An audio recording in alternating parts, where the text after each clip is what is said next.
Imagine someone you love dies tonight. You call the funeral home. They handle the body. A florist sends flowers, a priest, or a celebrant, or nobody at all says a few words. You post something online. People leave heart emojis. Within a week, life mostly goes back to normal. Death for you is outsourced. It's scheduled. It's clean. Now imagine you are standing in a cave 60,000 years ago. Someone in your small group of 15 people has just died. There is no funeral home. There is no ritual handed down in a book. There is only you, your grief, and a body that used to move and speak, and now does not. And here's the strange part. You don't just leave it there. You dig a hole. You place the body inside, curled on its side like it's sleeping. You lay flowers on top of it. Pollen from yarrow, from hollyhock, from cornflowers. You place a stone under its head like a pillow. You leave behind tools it might need. Why? The person is gone. They can't use a stone pillow. They can't smell a flower. And yet, over and over again, across tens of thousands of years, across continents that had no contact with each other, humans did this same strange thing. They treated the dead like they were still, somehow, someone. This is where gods begin.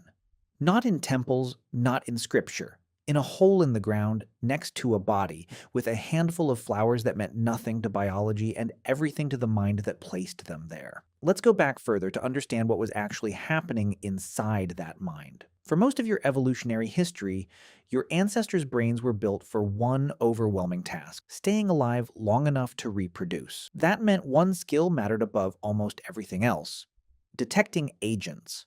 A rustle in the grass could be wind, or it could be a leopard.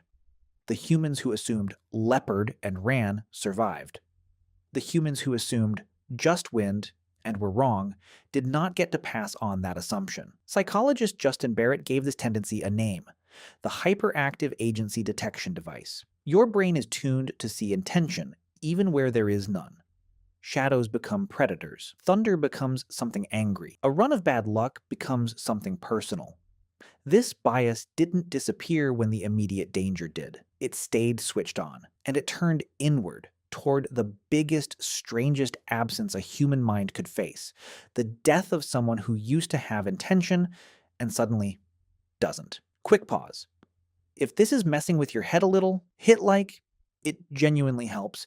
And if you've got a theory about why we started burying our dead, drop it in the comments. Back into the cave. At Shanidar Cave in Iraq, archaeologist Ralph Solecki uncovered Neanderthal remains dating back roughly 60 to 80,000 years, buried with what appeared to be flower pollen clustered around the body. For decades, this was called the flower burial, and it suggested something researchers hadn't expected from Neanderthals: mourning, intention. A story being told about a life that had ended. Later analysis debated exactly how the pollen got there. Some of it may have come from burrowing insects, not human hands, but the debate itself proves the point. Scientists were willing to argue for years over a few grains of pollen because the implication was enormous. If Neanderthals mourned, then symbolic thought, the kind of thought that can imagine an afterlife, isn't unique to modern humans. It's older. It's deeper. It might be baked into what it means to have a mind complex enough to lose someone. Now, here's the counterintuitive twist. You'd assume belief in gods came first and burial rituals followed as a kind of religious duty. The evidence suggests the opposite order. The behavior came first.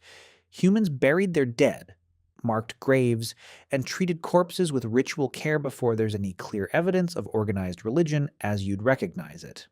The explanation, the god, the spirit, the afterlife, came afterward, as the mind's way of making sense of a behavior it already felt compelled to do. You don't bury someone with a spear because you have a theology. You bury someone with a spear because some part of you can't quite accept that they won't need it anymore. The theology gets built around that feeling, not the other way around. Anthropologist Pascal studies exactly this gap. Humans are natural intuitive dualists, he argues. You separate a person's body from their mind almost automatically. You can imagine your grandmother's personality continuing to exist even while knowing, factually, that her body has stopped. That split, body here, personality somewhere else, is not something you were taught. It's something your brain defaults to. Gods, spirits, ancestors watching from somewhere, they're not a wild invention layered on top of your mind. They're the natural output of a mind that already separates who someone is from what someone's body is doing. Around 11,000 years ago at Göbekli Tepe in modern Turkey, archaeologist Klaus Schmidt found something that upended the old assumption completely. Massive carved stone pillars, arranged in circles, built before agriculture, before permanent villages, before writing. Researchers had assumed farming came first, and religion followed once communities grew large enough to need shared belief. Göbekli Tepe suggests the opposite. Hunter-gatherers may have organized labor and built monuments to something unseen before they ever planted a single crop. Belief may not be a byproduct of civilization, it may be one of the things that built it. So here's the mirror. Right now, in your very ordinary week, you still do versions of this. You keep a photo of someone who died on your desk. You talk to them sometimes, out loud, in your car, when nobody's listening. You visit a grave and say something, even though you know, factually, no one can hear you. That's not irrational. That's the same agency-detecting, dualist, meaning-making machine that buried a body in a cave 60,000 years ago with a stone under its head. You didn't inherit religion. You inherited the mind that makes religion almost inevitable. Subscribe if you want more of these, because next week's video digs into something even stranger about how your brain decides who to trust, and honestly, it connects straight back to this one. So the next time you catch yourself glancing at a photo or talking to someone who's gone or wondering if they're somehow still watching, don't be embarrassed by it. You're not being irrational. You're doing exactly what the first humans who ever loved someone and lost them did. You're doing the oldest human thing there is. Now imagine someone you love dies tonight, and somewhere, underneath the funeral home and the flowers and the heart emojis, that same ancient mind is quietly doing what it has always done, reaching for a reason. Reaching for a story, reaching gently for a god.